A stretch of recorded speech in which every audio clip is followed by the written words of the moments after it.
Salut à tous, bienvenue dans cette vidéo consacrée aux extensions de Donjons et Dragons. J'avais fait une première vidéo de présentation de ce jeu-là, édité par Parker, qui est sorti en 2003. Et donc je voulais finir la série en vous présentant les deux extensions officielles qui sont sorties pour ce jeu. Donc la première extension qui est voilà, l'hiver éternel. Donc c'est bien indiqué qu'il faut le jeu original pour y jouer. Voilà, avec le petit plastique pour voir à travers. Ça c'était pas mal à la mode. Voilà, qui est sorti donc en 2003. Voilà, on va retrouver des petits plateaux, des scénarios pour vivre des nouvelles aventures, ainsi que des nouveaux personnages, des nouvelles figurines. Allez, on va regarder ça de suite. Hop. Alors, on va faire gaffe parce que ça a quand même un certain âge. Alors, on va commencer à aller par les figurines. Donc, on va avoir un dragon. Le dragon de glace transparent. Oh les mecs, c'est pas moi qui ai volé l'orange. Après on va retrouver donc divers monstres. Et comme la boîte de base, voilà. Alors moi je les ai j'ai repassé avec le marqueur pour que ce soit plus lisible. Du coup quand on a plusieurs monstres sur le plateau de jeu, au moins on sait qui est le numéro 1, le numéro 2, le numéro 3. Voilà, espèce de salamandre. Qu'est-ce qu'on va voir ensuite? Voilà. Et puis on va voir des loups. Des glaces. Et enfin, on va voir un nouveau héros, le barbare, avec sa hache. Alors bon, pour l'époque, les figurines étaient plutôt... c'était, on va dire, acceptable. Là, maintenant, en termes de détails, de sculpture, on voit que ça a quand même pas mal vécu. Mais bon, faut pas oublier que ce truc-là, il a presque 20 ans. On va retrouver également un nouveau dé particulier. Ça va, en fait... Il y a un scénario où il y a une espèce de tour, enfin plusieurs scénarios où il y a une espèce de tour et ça va indiquer si on peut monter ou descendre de la tour. On va retrouver des petits jetons, voilà, petite plaque. Donc ça c'est les portes fermées, portes ouvertes, et puis un ensemble de cartes. Donc qu'est-ce qu'on va voir? Ça c'est un pense-bête. On va retrouver voilà, les cartes comme d'hab, les différents monstres. Moi j'ai collé des petites pastilles comme ça quand j'ai toutes les cartes mélangées pour trier les cartes des extensions de la boîte de base. C'est beaucoup plus simple. Voilà, on va retrouver des sorts, des nouveaux objets, voilà, des armes. Donc ça vient enrichir la boîte de base, artefacts. Voilà, les monstres, toujours pareil, les salamandres, les glaces. Voilà, un petit peu toutes les cartes. Voilà, et puis pour faire les différentes quêtes, donc ça va être pour faire la tour. Voilà, donc en fait ça se plie comme ça et puis on clipse la tour comme ça fait du décor en 3D. Les deux plaques pour les différentes histoires qu'on va combiner avec les plaques existantes. Alors le dragon, voilà, on va pouvoir faire la transition entre la glace et les plaques de la boîte de base. Voilà. On va également avoir la fiche de personnage, exactement pareil. Voilà, le barbare. avec différentes caractéristiques, le déplacement, la défense, combien d'objets il peut porter, il peut se battre avec 2 armes, il peut avoir l'artefact, les points de vie, le sac à dos.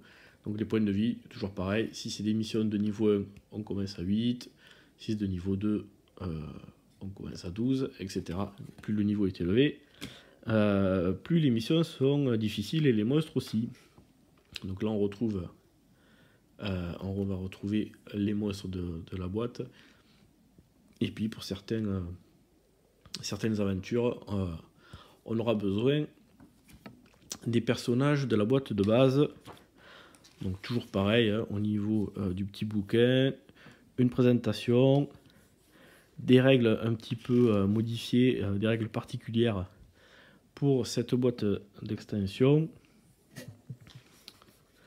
Voilà.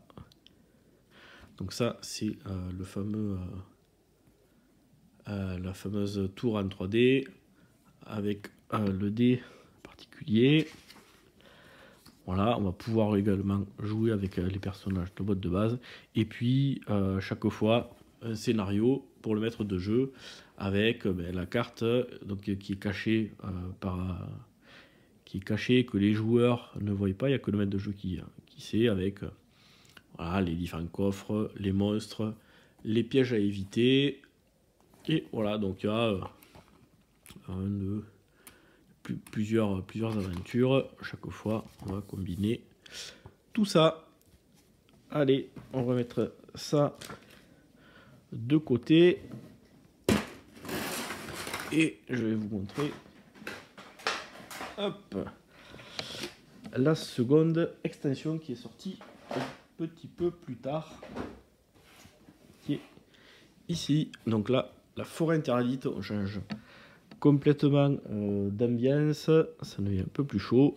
Donc à peu près la même présentation, avec ici la petite fenêtre là pour voir l'intérieur de la boîte. Même packaging. Hein, voilà. Et donc celle-là est sortie en 2004. Alors là c'était Hasbro. Parker, c'était le même éditeur. Voilà, Wizard of the Coast. Ça, pas grand chose qui a changé. Voilà, donc c'est toujours pareil. On va regarder ce qu'il y a à l'intérieur. Même type de packaging. Il n'y a plus rien. Ok. Donc, comme d'hab, alors des petits jetons. Donc ça c'est pour fabriquer les décors. Voilà, hop, on peut fabriquer un buisson. On va retrouver les monstres. Donc là ça va être une ambiance qui va se passer dans la forêt avec deux druides. Donc là voilà, le petit sanglier. Qu'est-ce qu'on va avoir? Un oursibou. Voilà. Des espèces de monstres avec tentacules. Hop. Là pareil, toujours, en fait, quand on a plusieurs monstres identiques sur le plateau, il faut bien faire attention de regarder le numéro pour avoir à chaque fois la carte qui correspond au monstre avec ses points de vie, etc. Et voilà, donc là, un premier héros, un druide, et le deuxième, alors le deuxième, le concept est assez intéressant. Il y a son bâton qui est ici. C'est que lui, il peut avoir, hop, voilà, tout paumé. Donc ça c'est le perso. Et donc il peut avoir une cape un peu spéciale qu'on peut lui mettre comme ça. Également, hop, le bâton on va le laisser. Une espèce de casque qu'on peut clipser. Alors ça, ouais, voilà. Est-ce que ça tient à peu près? Voilà. Du coup, je trouve l'idée l'idée assez intéressante. Et puis, donc de façon classique, toujours pareil, pas mal de cartes. Voilà, donc les monstres. Ça, c'est pour les personnages. Voilà, des artefacts. On retrouve ici la cape au droit pervers. Cacher les enfants. Voilà, les artefacts. Les monstres. Les différents sorts. À chaque fois, les dés qu'on doit jeter. Et puis, les objets, l'univers. Voilà. Juste une potion. Un dé aussi pour les nouvelles règles, donc ça c'est pour faire des charges. Voilà. Et puis toute la doc. Alors ça on va après. Donc les deux plaques de terrain, toujours pareil. Recto verso, avec l'ambiance de la jungle, les petites lianes. Voilà, donc là on va pouvoir faire par exemple des quêtes où il faudra passer sur le pont, voilà, pour pas traverser la rivière par exemple. Et enfin la fiche de personnages. Voilà, le premier, les deux druides, pareil avec leurs caractéristiques, les actions spéciales, les points de vie, et puis là ça c'est pour les points pour pouvoir jeter des sorts, et le petit livret de règles avec voilà, un petit bout de scénario. Voilà, les frangins, on a le choix. Voilà les différentes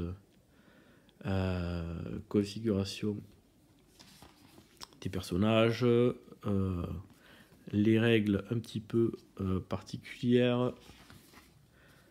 Voilà, les objets, les petits buissons, et puis voilà les différentes aventures. Donc on va combiner les plaques de l'extension avec les plaques de la boîte de base, et voilà, on va voir de fournis des petites aventures, et puis après c'est à chacun de se fabriquer son propre univers, ses propres aventures. Voilà, donc c'est la fin de cette vidéo qui était sur, hop, on va essayer de mettre ça comme ça, sur les deux extensions du jeu Donjons et Dragons. Allez, je vous dis à bientôt, ciao.